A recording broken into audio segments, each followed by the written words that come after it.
Nako, eto na mga kabayan, Sir Ted Filon kaugnay sa maagang pagpapahayag ni VP Sara sa pagtakbo bilang Pangulo sa 2028.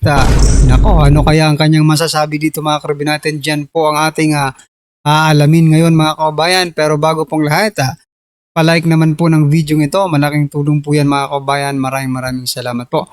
At eto nga mga kabayan, bago po natin i-play yung video kaugnay po dito kay Sir Ted Filon, pasadahan po muna natin itong mga nagte-trending mga kabayan na mga balita or mga post dito po sa social media. Ito po mga kabayan, unahin na po natin to. Kanina po mga kabayan ay i-share ko po sa inyo, no? Na tinawag na bobo. Oo. Ni Jam Magno si President Sara Duterte. Ngayon naman mga kabayan, eto. Hindi po nakapagpigil at hindi nakapagtiis itong si Atty. Rowena Guanzon. Ito po ang kanyang naging reaksyon kay Jam Magno mga kababayan. Alam naman po natin pag nakakapagsalita talaga itong si Atty. Rowena Guanzon, wala ring preno. Sabi niya po dito, sino ba to? Ano IQ nito? Anong bagong invensyon niya? Ayan Saan ba nag-postgraduate ito? Ayan, puro tanong po Abangan po natin yung magiging sagot po dito ni Jam Magno. Di kaya magdebate na lang din sila ni Atty. Rowena Guanzon. Di ba? Sobra po yung pagmamaliit, no? Sobra po yung pagmamaliit ni Jam Magno kay Vice President Sara Duterte. So ito naman po ang naging komento ng ating mga kababayan patungkol po dyan mga kababayan. Ayan na Jam, sagot na. Sumagot ka na daw. Sabi po dito ni Nags, graduate of Bachelor of Science in Balimbing, major in boring. Ayan. Ano yun? She's flexing the UANP. Could anyone confirm this? Ayan. Hindi pa pala sigurado kung sa doon ba talaga siya, no? Ubus na allowance kaya tumatahol na. Bachelor of Hotel Management major in Rome 69. Ayan, nako po. Pakawala ito ni Tamba. Atak. Ano ngayon sa Tingog di ba? Parang may posisyon yan si Jam Magno sa Tingog party list yan, no? Sa asawa ni Tambaluslos. Sabi po dito ni Malyari Jr., graduate in Powder Pulburon Academy, BS in Powdery Pulburon Economics, buwahaha. Ano yung puro pulburon, Anyway, ano pong inyong masasabi dito mga kabayan? Just comment down below. Ano pong inyong masasabi dito sa mga tanong ni bagay, dapat mo rin tanongin kasi kailangan natin malaman kung may credibility ba itong si Jam Magno na sabihang bobo si Vice President Sara Duterte. Isipin mo attorney po si Vice President Sara Duterte ay isa pong abogado. Ewan ko lang dito kay Jam Magno kung ano siya. Diba? Ito pa mga kababayan, ito ang matindi. Diba naghahanap po tayo ng kapartner, diba, ni PBBM. Akala natin si Lenin talaga yung magiging president no? Tapos vice si PBBM. Eto mga kababayan, gusto ko lang pong i-share. This is not, isa lang po itong post dito sa social media. Katuwaan lang yata ito mga kababayan. Pero may substantial po Ito mga kababayan. Yan True tandem. Ayan. Yan pong totoong tandem mga kababayan. Dalawang leader, isang paninindigan para sa bayan. Anong paninindigan ng mga ito? Sila pala ang sila pala ang totoong tandem sa 2028 mga kababayan. President ano ba pangalan ni Romualdez? Martin R. Romualdez. Ayan. Tapos Vice President Bongbong Marcos Jr. Wala na. Pag ito po nanalo mga kababayan, itong dalawang ito nanalo sa 2028 bilang President at Vice President. Nako. Wala nang matitira sa Pilipinas. Oh, wala naman. Baka pati hangin, bibilhin na po natin mga kababayan, no? Baka pati hangin, may tax na. Para makapagbayad lang tayo ng mga uutangin nila, di ba? Ito po ang naging komento ng ating mga kababayan patungkol po dito sa tandem ni President Bongbong Marcos Jr. at ni Tambaluslos. For example lang ito, sabi po ni Bear, oo, perting kusugan ni sila. Mangawat, simot lahat. Ayan. Malakas pala sila magnakaw, hindi sa botohan. The Lord and the King of Crooks. Ayan. Mangawat og moto nila. Mangawat og yung moto nila. Team Tamba. Mga maleta pamor. Ayan. Tandem na mga kawatan. Right po. Panindigan sa kaban ng bayan. Kaban ng bayan talaga mga kribo natin. Dalawang leader, isang kawatan, isang tagapagtanggol, Pag ikaw nga naman nakaupo kahit ipitin pa ang bayag, ayaw umawin ang lahi ng kurap. Ayun. Unsay kusog, perting kusog mangawat. Malakas nga talaga sila. Base po dito sa komento, almost all the comments na nasabing malakas sila magnakaw mga kababayan. Ayan yan pong patunay, di ba? Yan Kusog kadyo pogihan pajod. Hindi ko maintindihan pero ano kaya yon mga kababayan, no? Maleta boys, ayan. Anyway, ano po ang inyong masasabi dito mga karibin natin? At eto, ulitin ko lang sa inyo, dalawang leader, isang paninindigan para sa bayan, Marcos Romualdez 2028. Huwag nating, wala pa naman, no? This is just only a perception, no? Perspective ng ating mga kababayan. No? Malayo pa, pero malapit na mga kababayan. So, ayan. Hindi naman nila ito kinonfirm, pero ano lang to, mukhang katuwaan lang yata ito. Inedit lang ito mga kababayan para pag-usapan, no? Ayan, pag-usapan natin, right? So, ito na mga kababayan, pasadaan na po natin sa Sir Ted Filon. Ito, mayroon po siyang matinding pahayag patungkol po dito sa ni BP Sara pagsasabi na may term akong gustong sabihin, hindi ko pagdideklara na tatakbo po siya ng presidente sa 2020. Ito po, Sir Ted Filon, pasok.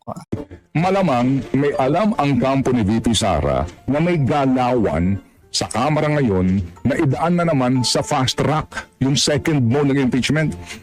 Ngayon naghayag na nga diretsahan na siya'y tatakbo at hindi maitatanggi na siya ang frontrunner dito sa mga panahong ito, di po ba?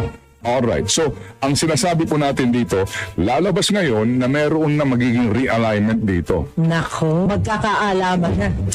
At dito, hindi man po nila aminin, malalagay po ngayon sa test ang House leadership. Speakership dito. Nako. Kumbaga para bagang, hello mga congressman, sinasabi ko na sa inyo ha? Oo. Sige, ituloy nyo yan. Pero kapag ako ay nakasurvive, alam nyo na ang mangyayari. So ngayon, magkakaalaman tayo kung baga ng Maricel, sino ba ang mga kalaban at mga kakampi? So sige, ito muna. Kayo ba nagulat pa? O ito ho'y inaasahan na po ninyo pero napaaga lang? Ano ho ba ang inyong obserbasyon? Tanungin natin si Ma'am Maricel. Kahapon po bago mananghalian, abaho nagpatawag ng biglaan po na hindi actually press conference Yeah. Kasi wala na pong pagkakataon na makapagtanong ang mga nandoong media kasi nga sabi niya wala munang interviews, wala munang tanungan. Ito muna yung statement ko. Papengi pala ng kanyang statement, yung kanyang official na binasa kahapon. Ang sabi ni VP Sara, ito lang sasabihin ko, wala munang katanungan. So, nagdesisyon na daw po siya na tumakbo sa Panguluhan ngayon pong Mayo ng 2028 presidential election. Ano ang well, sabi ng Malacanang, good luck. Good luck. Good luck at ilang pang mga pahayag, reaksyon sa binanggit po ni VP Sara. Pero ikaw, anong basa mo dito kahapon, Maricel, nung mapanood mo, mapakinggan mo ito? Nako, Manong Ted, alam mo, palagay ko, hindi na ikinagulat ng marami na nag-anunsyo siya. Ang nagulat tayo, yung maaga niyang pag-aanunsyo. Tinatanong ko yung reporter natin na nag-cover dyan kahapon kay VP Sara. Before siya nag-declare, akala nung mga nag-cover sa kanya, magre-resign siya as Vice President. Kasi pinatanggal yung seal ng Office of the Vice President. So parang meron siyang pine-prepare na statement na bakit biglang nawala yung seal? Usually kapag nagbibigay ka ng pahayag, nandyan yung seal. Diba? Tapos sinamahan mo pa, nakaitim siya na damit. Kasi nga papalitan na yung seal, no? Hindi na po Vice President ang seal, no? Office of the President na po ang seal doon, mga kababayan. Siyempre, di ba, mga karabin natin, baka sabihin, ginagamit yung opisina ng Office of the Vice President sa kanyang pagdideklara ng pagtakbo. Di ba? So, kaya pinatanggal siguro yun ni VP Sara para, di ba, this is not my own decision, not being the Vice President of this country. Kundi talagang ako. Kaya tinanggal yung seal, mga kababayan. So anong mensahe yung gusto nilang malaman o sabihin? Pero yung pala magdedeklara siya. Sa panig ng Malacanang, palagay ko inaasahan na nila to. Kasi di ba nabanggit ko kahapon, alas 11 ng umaga supposedly yung press briefing ni Undersecretary Claire Castro. Okay. Palagay ko hindi nila alam na kahapon yung gagawing declaration kasi kami pa yung nagsabi sa kanya na Yusek, atras natin ng konti. Okay. Hintayin muna natin yung statement ni VP Sara para makapagbigay na kayo ng reaksyon. Kaya na-move siya ng 12 noon. But pagdating ng 12 noon, nakaredy na rin even the reaction of the president na kung iisipin mo, dun ba sa span of time na yon kaya na ba nilang ma-meet personally si presidente? Na-describe kasi na nakangiti si presidente when he mentioned, good luck. Although hindi daw masabi if it was a sarcastic remark, sinabi lang na, good luck. So, ibig sabihin, mga kababayan, maagang nalaman ng palasyo na gano'n ang magiging pahayag ni VP Sara. So, iniisip ko kasi ngayon, paano yun na nalaman nila? Diba? Nakapaghanda agad sila. Iniisip ko tuloy ngayon, baka may trahidor sa kampo ni VP Sara. Well, anyway, na-broadcast naman pala. Na-broadcast, pero mabilis po sila. Na-broadcast naman pala sa mainstream media, kaya nalaman nila. No? So, yan. Talagang, lang talaga yung utak natin pagdating dito, mga karabin natin, no? Inuunahan na lang natin para at least, kung meron man ay makilala agad, mga kababayan. Oo. Pero ikaw, ano ang tingin mo dito sa naging desisyon ng Vice Presidente na kahapon pa lang ay mag-anunsyo na in the light of the pending impeachment complaint sa kanya sa Kamara at sa mga, alam mo na, yung mga binabanggit ng ilan na mga na maaari pong purpose nito or motivation.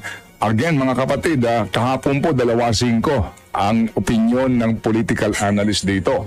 Mga kapatid, dito ho sa pangyayaring ito, hindi mo na kinakailangan pa maging isang graduate ng political science o maging graduate ng Ateneo School of Government o kaya po'y maging isang napakatalinong tao para makapag-isip ka kung ano-ano ang mga posibilidad dito sa kanyang announcement. Yes, kasi Manong Ted, nang marinig ko yung declaration kahapon, unang pumasok sa isip ko, impeachment. Kasi alam natin na merong pending impeachment cases laban kay Vice President. So, bakit biglang napaaga? Paano ito makaka-apekto dun sa impeachment? Siyempre, maglalaro sa isip mo na, siyempre, eventually, kapag natuloy o tinuluyan siya doon sa impeachment case na isinampa doon sa Kongreso, pwedeng i-claim ng kampo ni VP Sara, nakita nyo, napopolitika ako. Kasi, nag-anunsyo na ako na tatakbo ko sa presidency eh. Pero, tinuluyan nyo ako sa impeachment. Politika liderato. So, nandiyan na yung tanong natin na, teka lang, nalilihis tayo sa issue. Meron tayong mga issues na kailangan sagutin. Pending pa rin, hanging pa rin yung mga questions on confidential funds. For example, hanggang ngayon nga, hindi pa rin natin nakikilala si Mary Grace Piatos. Oo nga. Di ba? Ang tagal-tagal na nun. Oh, so, may isip mo rin talaga yon. And, syempre, yung timing na inanunsyo ito before the confirmation of charges of former President Rodrigo Duterte. Okay. So, may isip mo, paano ang magiging epekto nung mangyayari doon sa confirmation of charges ng tatay niya sa dahig doon sa magiging kampanya nitong si VP Sara. Pwede bang makakuha ng additional sympathy? Kasi alam mo naman tayong mga Pilipino, uso sa atin ng sympathy votes. Yes. Baka makatulong sa pag-boost ng popularity ng Vice Presidente. So syempre, may isip mo to. Eto lang, no? Kailangan pa bang i-boost ang popularity ng Vice President, mga kaubayan? Dito na ako nagtataka kay itong babaeng ito, mga karbi natin. Napapansin ko parang ano siya eh. There is something wrong. Not unlike kay Sir Ted, na talagang makita mo talaga, no? Na parang may pagka-Duterte na sa katotohanan lang pumapanig. Itong babaeng ito parang sinasabi na I don't agree, no, sa mga sinasabi niya. Kasi hindi na kailangan po eh, no? Popular na po ang Vice President, mga kababayan. Hindi niya na po kailangan yun, no?